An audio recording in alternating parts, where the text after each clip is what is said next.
사건이 있은 후부터 22년이 지난 2012년 2월쯤에 그 심혜숙 씨의 변호를 맡았던 변호사가 한겨레 신문에 칼럼을 하나 썼어요. 칼럼 제목이 이랬어요. 양평 생매장 사건.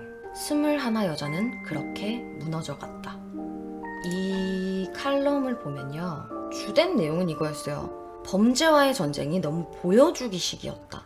기소부터 판결까지 너무 모든 것이 빠르게 지나갔고 다 거짓이었다. 뭐 이런 내용이었는데 굉장히 욕을 먹었습니다. 그 욕을 왜 먹었냐면 그 내용을 어떻게 풀어냈냐면 그 여자가 너무 심혜숙 양이 너무 불쌍하다고 적었어요. 그 재판에 있어서 거짓된 부분이 많았다는 것을 칼럼에서 이야기를 하고 있는데요. 그 내용보다는 그 여성을 변호하는 내용이 너무 많이 들어갔었어요. 그의 말에 따르면 1994년 1월 15일부터 그 심혜숙 양이 그 자신의 변호를 맡아줬던 변호사에게 편지를 써왔다고 합니다. 그 편지 내용들과 심혜숙 양과의 대화를 나누면서 알게 됐던 내용들에 대해서 적어놨는데요. 그 내용에 보면 심혜숙 양은 정말 아무것도 모르는 순진무구한 사람이었다고 해요. 여행사에 다니면서 직장 생활을 열심히 하던 여자였고 똑똑한 여자였고 주일학교에서 어린아이들도 가르치고 있던 여자였다. 그런데 실연의 아픔으로 기분 전환 삼아 친구들이 나이트를 억지로 끌고 갔다. 그곳에서 남자를 만나게 됐는데 그게 이성준이었다. 그리고 이성준이 처음 1차 범행에서 훔친 차에서 오태환의 자동차 등록증과 오태환 애인의 통장이 발견이 됐잖아요. 근데 그것은 이성준이 오태환에게 보복을 하기 위해서 남겨뒀던 거라고 변호사는 얘기를 해요. 그러니까 자신이 전과가 있다는 것을 오태환을 통해 심혜숙이 알아버렸고 그래서 심혜숙과의 관계가 굉장히 많이 틀어졌다고 합니다. 그래서 이 차량에 오태환의 물건을 두면 자신도 위험해질 것을 알지만 그래도 남겨둔 것이다. 그렇게 이성준은 모두에게 악의 씨앗이었다. 막무가내였다. 이런 식으로 표현을 해요. 그리고 심혜숙은 이성준이 전과자라는 것을 알고 자기에게 모든 것을 거짓말을 했다는 걸 알고 나서 헤어지자고 말했지만 이성준은 굉장히 불같은 성격을 가지고 있었고 그 때문에 괴로워서 수면제를 먹고 자살을 할 만큼 둘의 사이가 좋지 않았었다고 얘기합니다. 그리고 범행이 있던 당시 자신은 전혀 아무것도 알지 못했다고 해요. 여자는 할머니 두 분이 있었다는 것 자체도 몰랐다고 그렇게 변호사한테 얘기를 했답니다. 심혜숙 양이 그 당시에 강도짓만 한 줄 알았는데 사람들을 데리고 오지 않으니까 물어봤대요. 이성준에게. 사람들은 어디 있어?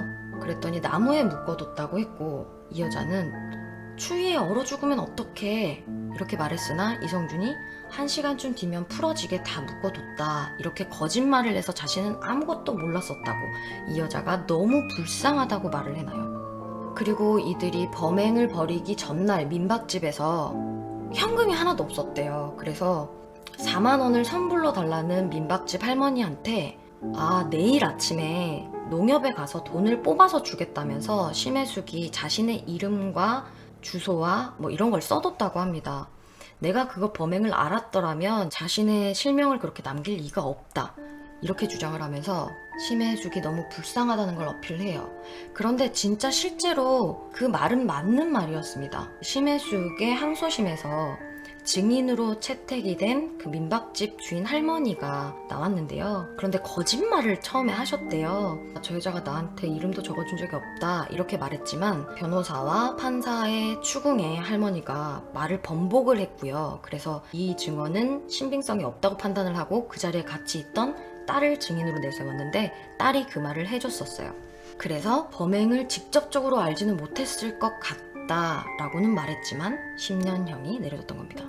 그리고 이 변호사가 진짜 분노를 했던 건 뭐냐면요. 1990년 12월 4일 첫 재판에서 이 변호사가 충격을 받았다고 말을 해요. 자신은 10시 20분쯤에 수원 법정에 도착을 하기로 했고요. 오태환과 윤용필의 국선 변호인도 10시 30분쯤에 이렇게 출석을 하기로 약속이 되어 있었대요. 그런데 심혜숙 씨의 변호사가 재판장에 도착을 했을 때는요, 이미 재판이 시작됐고 인정신문과 검사 주신문까지 다 끝난 상태였다고 합니다. 법정 안에는 TV와 카메라가 돌아가고 있었고요. 그러니까 그야말로 이건 국민들에게 보여주기식의 재판을 하고 있었던 겁니다.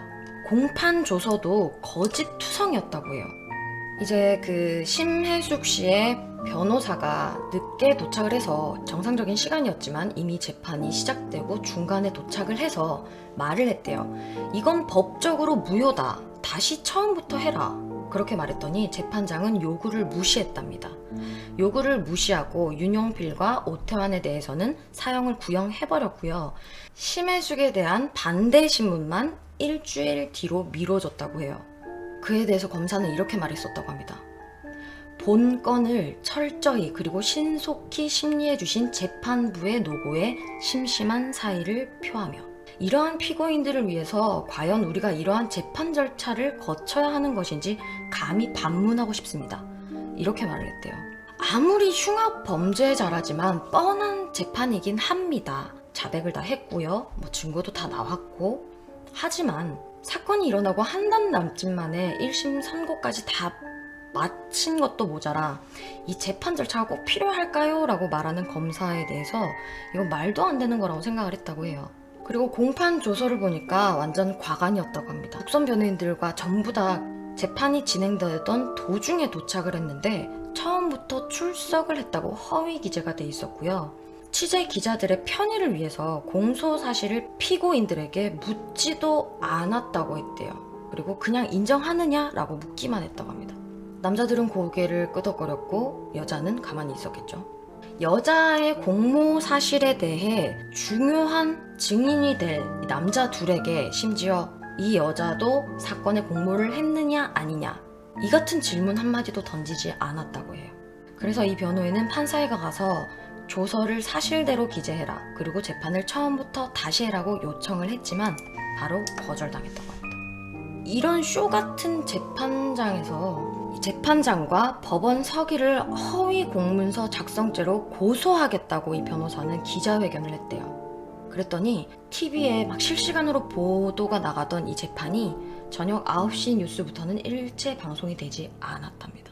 그렇게 기자회견을 하고 이 변호사가 똑바로 된 정상적인 재판을 요구했더니 첫 재판 일주일 뒤에 열린 여자에 대한 2회 공판에서는 재판장과 서기가 다른 사람으로 심지어 바뀌어 있었다고 해요.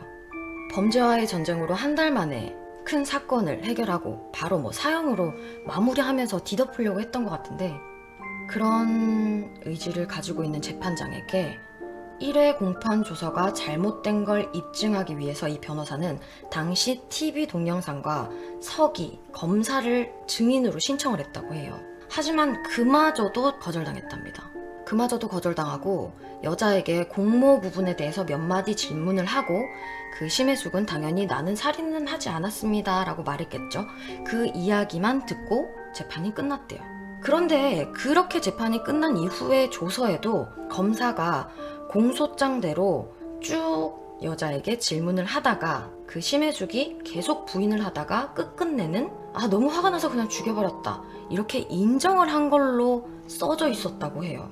완전 거짓으로 꾸며져 있던 조서였죠. 변호사는 다시 이의를 제기했어요. 재판장은 4회 공판에서 새 피고인들에 대한 인정신문 등 재판을 처음부터 다시 진행했어요. 그래서 그러는 동안 해가 바뀌고 1991년 1월 말이 되어서야 1심 변론이 종결되었던 거고요. 그런데 또 선고를 기다리고 있는데 재판장이 또 바뀌었다고 합니다. 심혜숙에 대한 변론까지 했음에도 불구하고 오태환, 윤용필, 심혜숙 이 모두에게 사형이 내려졌던 거예요. 변호사로서는 인정할 수 없었다고 합니다. 그래서 이렇게 말해요. 내가 너무 나댔나? 이건 분명히 괘씸죄에 걸린 거다. 공소장을 그대로 다 인정한다 하더라도 살인 현장에서 떨어져 직접 범행에 가담한 적이 없는 이 여자에게 사형을 준 것은 아무리 생각해도 아니다. 이건 내가 나대서 괘씸죄에 걸린 거다. 내가 이 여자를 죽이는 건가? 이런 생각에 죄책감을 굉장히 느꼈다고 합니다. 어쨌든 이제 그 그러고 나서 항소를 했고, 아까 말씀드렸던 그 민박집 주인 할머니와 딸을 증인으로 채택을 해서 이 여자가 그 사실에 대해 잘 몰랐기 때문에 자신의 실명과 연락처를 남겨두었던 것이다, 이게 증명이 되면서 살인에 대한 직접적인 혐의는 없다고 판단이 되었지만 징역은 10년을 받아냈죠.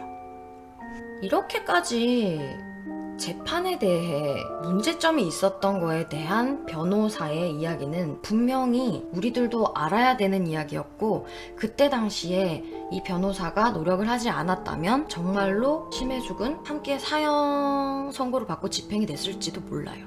하지만 이 변호사도 심혜숙의 이야기만 들었던 거고 어떤 것이 진실인지는 알 수는 없지만, 이 칼럼이 욕을 먹었던 이유는 계속 불쌍하다고 너무 쓴 거야. 대충 본문을 한번 읽어드릴게요. 제가 재판에 대한 이야기를 했는데 본문을 살짝 읽어드리면 좀 이렇게 느끼실 거예요. 양평 생매장 사건, 21 여자는 그렇게 무너져 갔다. 며칠 동안 드라이저의 아메리카의 비극이란 소설을 봤어요. 절망 중에 있는 주인공 남자를 애정을 갖고 도와주는 변호사가 나오는 대목이 있는데 벌써 3년 전쯤인가요? 3년 전쯤인가요? 그때의 선생님을 생각하게 되었고 가슴이 짠하더군요. 어떻게 지내세요? 어젯밤엔 정말 오랜만에 밤하늘을 봤는데 별이 어쩜 그렇게도 생소하던지 깜짝 놀랐어요. 청주교도소에서 온 그녀의 첫 편지는 그렇게 시작되었다. 내 앞에 94년 1월 15일자 소인이 찍힌 이 편지를 시작으로 그 뒤에 보내온 편지들이 잔뜩 쌓여 있다. 이렇게 시작이 되고요. 또 경찰의 무리한 대응에 대해서도 이렇게 말을 했네요. 11월 10일 이성준이 경찰에 포위됐을 때 경찰은 이들을 강릉 신혼부부 납치 사건 범인으로만 알고 있었다. 피해자들은 가지고 있던 금품을 좀 빼앗겼을 뿐 크게 다친 것도 아니었다. 체포 당시 이성준 등은 흉기를 휘두르며 저항하지도 않았다. 그런데도 경찰은 총을 마구 쏘아서 이성준을 죽였다. 서부 활극이나 홍콩 영화도 아닌 바에야 아무리 범죄자들이라지만 어떻게 함부로 총을 쏘아 죽일 수가 있는 건가? 만일 양평 일가족 생매장 살인 사건이 밝혀지지 않았더라면 인권 침해 사례로 크게 논란이 일었을 게다. 이렇게 얘기를 하면서 이성준을 죽인 경찰을 조금 비난하기도 합니다. 그리고 이 사건의 최대 피해자는 심혜숙이다 라고 말합니다. 그리고 칼럼을 1차로 이렇게 써낸 다음에 2차로 또 내요. 칼럼을. 몇 년 뒤 그녀는 감옥에서 절망이란 글을 보내왔다. 이 구차한 삶이여, 그냥 그때 죽었어야 할 것을. 강도짓 하는데 공모하여 망을 보고 일가족을 무참히 죽어 묻어버렸노라고 인정함으로 나도 그들처럼 사형당해 죽었어야 할 것을. 이렇게 구차하게 살아남아 품고 있기에 숨막히는 주홍글씨의 억눌림이여, 무슨 수로 내 속을 뒤집어 보여줘야 하나. 이렇게 생각해보면 어떨까? 살아있어야 할 의무를 신으로부터 부여받고 운명처럼 살아가고 있다는 것이라고. 그래도 구차하기는 마찬가지인 삶. 아, 그리운 평범이여, 27의 평범함으로 살아갈 수 있다면. 꽃잎의 떨림에도 가슴 팔랑이던 소녀에서 모성으로 성숙되는 여인의 평범함으로 그렇게 살아갈 수만 있다면. 그래, 돌아라, 끊임없이 돌아라, 윤회의 삶이여. 누명은 누명인 채로, 절망은 절망인 채로 가슴에 품자. 품어서 소멸될 업이라면 한없이 품어서 내 생에는 지독히도 평범한 구차하지 않은, 아니 적당히만 구차한 삶으로 살고 싶어라. 이런 편지를 받으면서 굉장히 마음이 아팠다고 말을 해요. 그리고 말하는 내내 아, 저 착하고 똑똑하고 어린 여자가 나 때문에 죽는구나. 어떻게 저 착하고 어린 여자에게 사형을 내릴 수가 있지? 이 사건의 최대 피해자는 심혜숙이다. 이 모든 건 이성준 때문이다. 그리고 가석방으로 나온 여자는 문창과에서 문학을 배웠다고 해요. 그 변호사의 말입니다. 여자는 20대 청춘을 감옥에서 보냈다. 동료와 교도관들로부터 사랑을 받았고 또 그들에게 사랑을 주었다. 1999년 초봄 8년여 만에 가석방으로 나왔다. 열심히 공부해서 들어가기 힘들다는 서울예전 문창과에 가서 어릴 적 꾸미던 문학을 배웠다. 신춘 문예 소설 부분 심사에서 당선 바로 아래까지 자리에 올라갔다. 그리고 어느 여름날 암으로 고단했던 33년의 짧은 생을 마쳤다. 내 방에는 여자가 감옥에서 한 땀 한 땀 수놓은 시골 초가 그림이 걸려있다. 이렇게 써뒀습니다. 이 사건의 최대 피해자는 심해숙이고 사형을 면하긴 했으나 그 10년도 말도 안 됐다 이런 식으로 너무 해뒀어요. 분명히 이 재판에는 문제가 있었고 잘못된 오심으로 너무 급하게 보여주기 식으로 진행하는 거에 대해 문제 제기를 하는 것은 뭐 마땅히 써도 될 말이었는데, 사실 이렇게 착하고 아무것도 모르고 순진했고 이렇다고 변호사가 말하는 심해숙은요, 이들이 강도 행각을 하고 있다는 걸 알고 있었고요. 범행 당시에도 대마초를 흡입하여 환각 상태인 것도 알고 있었어요. 그 모든 걸 알고 있으면서 방관을 했고요. 그리고 자신이 데리고 있던 아이를 데려가는데도 제지하지 않았어요. 그런데 죄 없는 여자가 옥생활을 했다고 불쌍하다고 이렇게 칼럼을 쓰는 게 과연 올바랐을까요? 이 칼럼의 초점을 억울하게 죽어간 20대의 심해숙이 아니라 그냥 잘못된 재판 과정에 대해서만 칼럼을 썼다면 이렇게까지 욕은 안 먹었을 텐데, 이 칼럼이 조금 잘못된 형식으로 쓰여지다 보니까 여론에서는 난리가 났습니다. 분명히 이 칼럼에서도 알아야 할 점은 있어요. 진짜 큰일 날 뻔했었구나, 정말 잘못된 판결이 막무가내로 날 수도, 거짓된 막 조서들이 꾸며질 수도 있었구나를 알 수도 있었지만, 이 여성에 대한 무리하게 미화를 시키는 바람에 여론은 범죄자에 대한 온정주의라고 폭격했습니다. 그리고는 댓글에 막 이렇게 달렸어요. 그녀가 뭐가 불쌍함? 살인에 가담하지 않았더라도 지도 강도짓을 하고 있던 걸 알고 있었던 건데, 엄연한 가해자 중 한 명인 그녀가 왜 불쌍하냐? 그리고 왜 그녀만 불쌍하냐? 그리고 왜 그녀가 가장 불쌍하냐? 그녀와 다르게 아예 아무 죄도 없는데 끔찍하게 죽은 피해자들은 불쌍하지 않느냐? 어떻게 이런 글을 쓸 수가 있느냐?